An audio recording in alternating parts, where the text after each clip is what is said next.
आपके साथ आज का एक प्रेरक प्रसंग। एक बार की बात है, कहानी छोटी सी है, लेसन बहुत बड़ा है।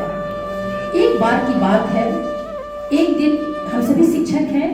एक दिन एक शिक्षिका अपने वर्ग पठन पाठन का कार्य करने के लिए जैसे पहुंची, वो क्लासरूम में गई और जाने के बाद उन्होंने कहा, बच्चों, आज मैं आप लोगों को कुछ पढ़ाने वाली नहीं हूँ, बस आप लोगों से कुछ बात करूंगी और आप लोगों को एक छोटा सा एस्से 5 से 10 वाक्य में लिखना है, इंग्लिश में लिखना है। क्योंकि वो इंग्लिश की शिक्षिका थी, तो उन्होंने कहा कि इंग्लिश में आपको कुछ लिखना है और वो टॉपिक है माय विश,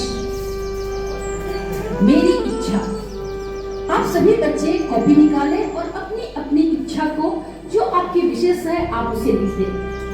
सभी बच्चे बहुत खुश हुए कि चलिए आज के इस क्लास में हम लोगों को अपनी इच्छाओं को लिखना है, अपने विशेष को लिखना है। सभी बच्चों ने अपना विश लिखा। क्लास खत्म हुआ, मैम ने कॉपी को कलेक्ट, छुट्टी के बाद वो अपने घर चली गई। जैसे हम सभी भी करते हैं, कभी कभी होमवर्क देते हैं तो हम लोग कॉपी को लाते हैं घर में भी, और कुछ कॉपियाँ हम लोग क्लास में भी सुधार लेते हैं। मैं तो सारी कॉपी को घर लेके आई। घर लाने के बाद जैसे वो घर में प्रवेश करती है तो देखती है प्रतिदिन की भांति उनके हस्बैंड उनसे पूर्व में आ चुके थे।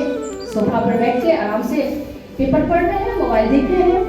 बगल में उनकी सासू माँ बैठी थी, उनकी सासू माँ बैठी हुई थी, वो भी अपने घर में बात कर रही थी, मोबाइल पर लगी हुई थी। और उनके जो बच्चे थे वो दोनों अभी अभी क्लास से आए हुए थे, तो वो रूम में थे।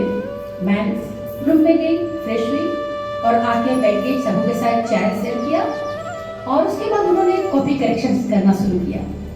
अचानक से कॉपी करेक्शन करते करते वो जोर जोर से रोने लगी। उनकी आंखों में आंसू, वो रोने लगी। उनके पतिदेव का उनके ऊपर ध्यान गया, ये क्या हो गया। उनके हस्बैंड ने पूछा, क्या हुआ। तो कुछ नहीं, बस ऐसे ही कॉपी करेक्शन करते करते मेरी आंखें भर आई। फिर थोड़ी देर बाद उनके रोने की जो आवाज थी कुछ ज्यादा तेज हो गई। वो सुबह के थोड़े से मुंह से आवाज आने लगी, रोने लगी। तो उनके हस्बैंड घबरा गए, क्या हुआ। तो देखिए ना, आज मैंने अपने स्कूल में बच्चों को माय विश लिखने को दिया था, तो बोले तो बहुत अच्छी बात है, तो बहुत एक यूनिक टॉपिक है। अधिकतर हम लोग कुछ कुछ विषय पर निबंध दिखाते हैं, लेकिन आपने तो विशेष मांगा। तो हंस में रोने की क्या बात है।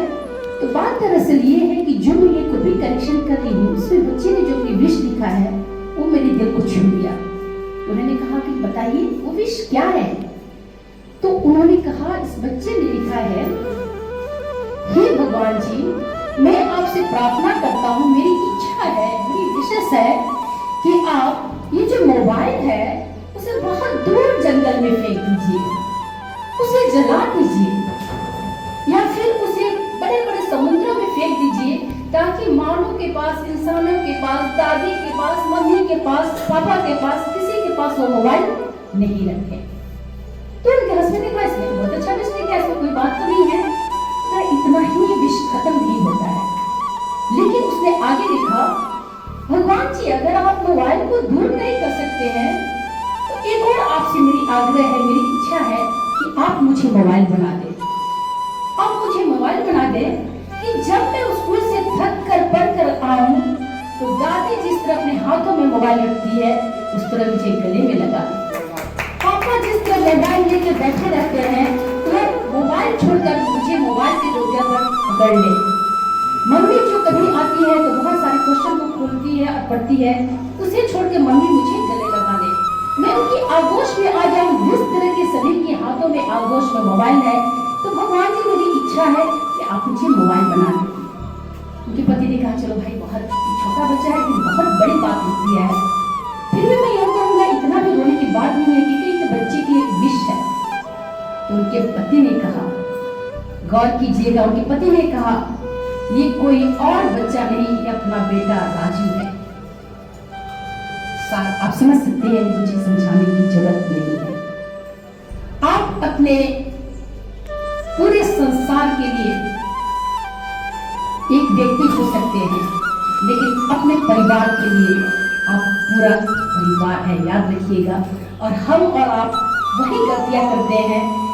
आज बच्चों को अगर जरूरत पड़ती है तो हम लोग क्या करते हैं कि चलो हमें काम करना है, सब ठीक, हम लोग मोबाइल थमा देते हैं, खुद भी मोबाइल में उलझ जाते हैं। परिवार में रहकर भी परिवार से दूरी है। तो ये जो सबक एक कहानी के रूप में मिली है, बहुत बड़ी सबक है। कोशिश करेंगे, मुझे लगता है हमारे कोऑर्डिनेटर यहाँ पर है, अब्राहम लिंकन की जो लेटर है उसको हम लोग जब साझा करेंगे वही बात आपको भी नजर आएगी, क्योंकि गुरु सिर्फ एक गुरु नहीं, मार्गदर्शक भी होता है। तो इस